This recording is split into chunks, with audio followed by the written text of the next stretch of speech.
En el nombre del Padre, del Hijo y del Espíritu Santo. Amén.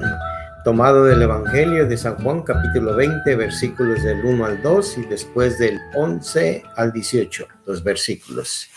El primer día después del sábado, estando todavía oscuro, fue María Magdalena al sepulcro y vio removida la piedra que lo cerraba.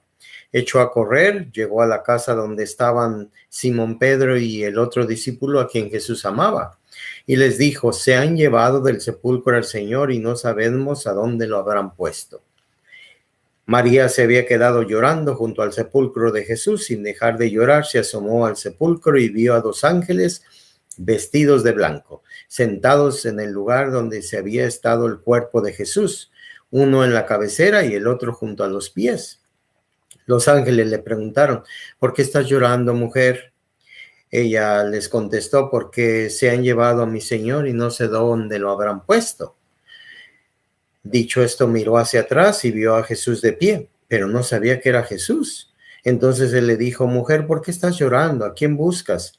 Ella, creyendo que era el jardinero, le respondió: Señor, si tú te lo llevaste, dime dónde lo has puesto. Jesús le dijo: María. Ella se volvió y exclamó: Rabuni, que en hebreo significa maestro.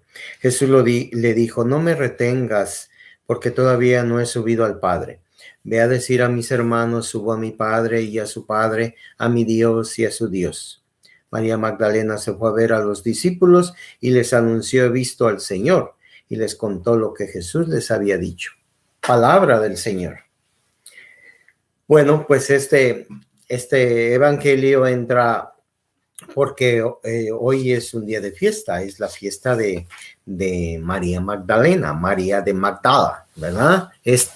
La discípula del Señor, la mujer que Jesús la libera de sus demonios y se convierte. Ella sufre esta metanoia, encuentra en Jesús todo su amor que tanto necesitaba, se enamora del Señor Jesús y es una extraordinaria discípula de Jesús. Y la iglesia la empieza a reconocer desde el siglo séptimo, me parece. En el siglo séptimo se empieza a reconocer, siglo XII, el siglo XII.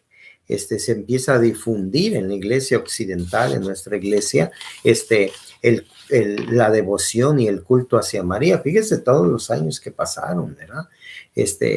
Más de 1000 años pasaron en la que la iglesia empieza a difundirse este culto. A veces tarda muchísimo tiempo en la cual el Espíritu Santo obra en la humanidad para reconocer este valor tan grande y extraordinario de María de Magdala, ¿verdad?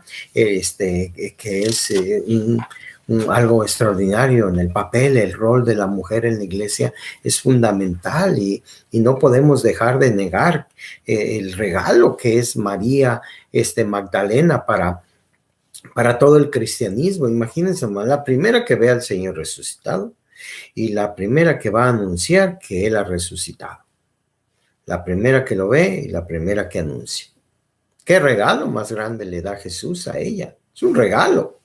¿Por qué? Pues porque la ama mucho, porque así es nuestro Padre Dios, nos lo da a la persona a quien quiere y como quiere. ¿Y por qué? Pues porque la ama mucho. Un regalo. ¿Por qué no se lo dio a Pedro? ¿Por qué no se lo dio a Juan? ¿Por qué no se lo dio a María, su mamá? Porque así le pareció bien a nuestro Padre Dios, ¿verdad? Y entonces el evangelio pues está lleno de tristeza, de contrastes, ¿verdad? De incertidumbre, de movimiento, de pasado, de presente, de futuro, ¿verdad? Todos estos escenarios en este evangelio es maravilloso, ¿verdad? Dice que ella va de noche. Ya sabemos que ella quería ir tempranito para hacer toda la unción de nuestro Señor Jesucristo, que no fue posible porque murió en sábado, ¿verdad? Entonces a Jesús luego tenían que enterrarlo, porque en la costumbre de ellos el sábado pues no se podía hacer nada. Entonces esto, ya sabemos que Jesús muere en viernes, ¿verdad? Y entonces todo el sábado pues están sin hacer nada. ¿Por qué? Porque de acuerdo a las costumbres judías, el sábado es el día del Señor, y no nada más que sea el día del Señor, sino que no se elaboraba, no se hacía ningún tipo de actividades, y por eso ella tiene que esperar, y ya muy de madrugada, dice, muy temprano, todavía oscuro, que serían si Jesús resucita en ese tiempo de marzo, abril, ¿verdad? Pues entonces podemos identificar que estaba oscuro, ¿verdad? 5 de la mañana, 4 de la mañana, 3:30 de la mañana, que ella va, ¿y a qué va? Pues a ungir al Señor, ¿verdad? Y entonces resulta que ve la piedra removida. Dios santo, esto es terrible. Y lo primero que llega a su mente, la abrieron y se robaron el cuerpo. Ni siquiera averigua nada, ni nada, y ella se va corriendo, ¿verdad? Y entonces vuelve la escena, que ella está llorando junto al sepulcro, ¿verdad? De lo que está pasando, ¿verdad? Y, y, y los dos ángeles, está uno en la cabecera y otro a los pies, y entonces dice, ¿qué estás? ¿Qué te pasa, verdad? ¿Qué le pasa, verdad? ¿Por qué lloras, mujer? ¿Verdad? Y entonces ella dice, es que se robaron a mi Señor, tú sabes dónde lo pusieron. Y entonces imagino que ni siquiera los voltea a ver a ellos, ¿verdad? Está toda acongojada, es un choque tremendo. Imagínense nomás, María amaba entrañablemente a Jesús, ¿verdad? ¿Por qué? Pues la rescató de la oscuridad. Imagínate nomás la conversión que tiene, está enamorada de Jesús. Solamente, ¿quién puede entender esto? Las personas que nos enamoramos del Señor podemos entender que es una verdadera desgracia lo que está pasando. De por sí la muerte de Jesús, la muerte para cualquier persona es difícil. Imagínense nomás el amado, la persona que se ama tanto, que se le tiene tanta gratitud, y sucede esto. Y entonces dice que ella mira hacia atrás, ¿eh? Mira hacia atrás. Entonces la historia es una referencia, no una permanencia, ¿verdad? Dios siempre nosotros somos parte de una historia. Tu vida desde antes del vientre de tu mamá, el vientre de tu mamá, tu vida de bebé, de niño, cómo creces, la historia de tu vida. Es tu historia. Y en esa historia hay muchas cosas. Es parte de tu vida. Parte de la persona que tú eres, ¿verdad? Es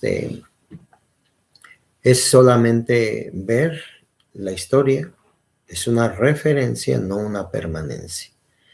¿Por qué les comparto esto? Porque muchas personas soñamos con lo que hubiéramos hecho. Soñamos con las cosas mejores. Nos arrepentimos de no haber hecho esto. Y muchas veces nos arrepentimos de cosas que hicimos bien, pero que de acuerdo a los años que han pasado debimos haber hecho de otra manera, ¿verdad? Y eso no está bien. Así no debemos de pensar. El mismo Evangelio nos lo dice. Voltea a ver y entonces se encuentra con Jesús. Que Jesús es pasado, presente y futuro, ¿verdad? Se encuentra con Jesús, no lo reconoce ella no lo reconoce, dice que es el jardinero, y le vuelve a decir, ¿dónde se llevaron al Señor? Dímelo. Y entonces Jesús directamente se enfrenta a ella y le dice, María. Y el tono de voz de Jesús es inimitable, y le llega a su oído y a su corazón y vibra, y Raboni, ¿verdad? Maestro, eres tú. Y yo creo que ella se se avienta a sus pies a adorarlo a Jesús, y le dice, no estés agobiada, cálmate, María, cálmate. Lo que sí puedes hacer es, vete al futuro.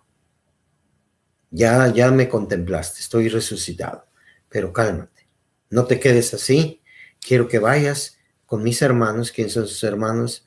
Pues ya sabemos, los discípulos, los apóstoles, son sus hermanos, no los de sangre. Ya sabemos que Jesús, sus hermanos, son todos los que escuchan la palabra de Dios y la ponen en práctica, ¿verdad? Entonces, ve a decirles a mis hermanos, dice, ve a decir a mis hermanos, subo a mi Padre, su Padre, mi Dios, su Dios. Ya es su papá de ellos. Ya es mi papá, ya es tu papá, ya es tu Dios, ya es mi Dios. No hay otro Dios, no hay otro Padre más que nuestro Padre Celestial, porque Jesús es nuestro hermano, porque Jesús nos redimió, porque Jesús murió por los pecados de nosotros. Y entonces, María Magdalena agarra y se va de estampida, ¿verdad? Y les anuncia, he visto al Señor, y les contó lo que Jesús había dicho. Entonces él es la primer heraldo, ¿verdad? Después de la resurrección. Es la primera predicación que hay. La predicación que nosotros tenemos que hacer es Jesús está resucitado. Jesús ha resucitado. Y eso es lo que celebramos hoy. Y le damos gracias a Dios por María de Magdala. Gracias, Señor, porque así te pareció bien. Gracias por esa gran mujer tan admirable, tan querida por todos nosotros, el valor de vivir tanto en la oscuridad, en el pecado. Y gracias, Señor, por haberla encontrado, por haberla redimido, por haberla rescatado. Y mira nomás ahora qué experiencia tan maravillosa nos causa saber que María de Magdalena es una discípula amada tuya, y obviamente todos nosotros somos amados tuyos, pero gracias por este día, gracias por recordar a María Magdalena, que María Magdalena siempre interceda por nosotros y nos ayude a ser fuertes como ella y ver nuestro pasado pecaminoso y nuestras tristezas y todo lo que ha habido ahí atrás como una referencia, pero una permanencia. La única permanente eres tú. Y lo único permanente es cambiar y cambiar hasta llegar a esa transformación que tú esperas de nosotros, que no es otra cosa que el adorarte en espíritu y en verdad. Que el Señor les bendiga, el Padre, el Hijo y el Espíritu Santo. Amén.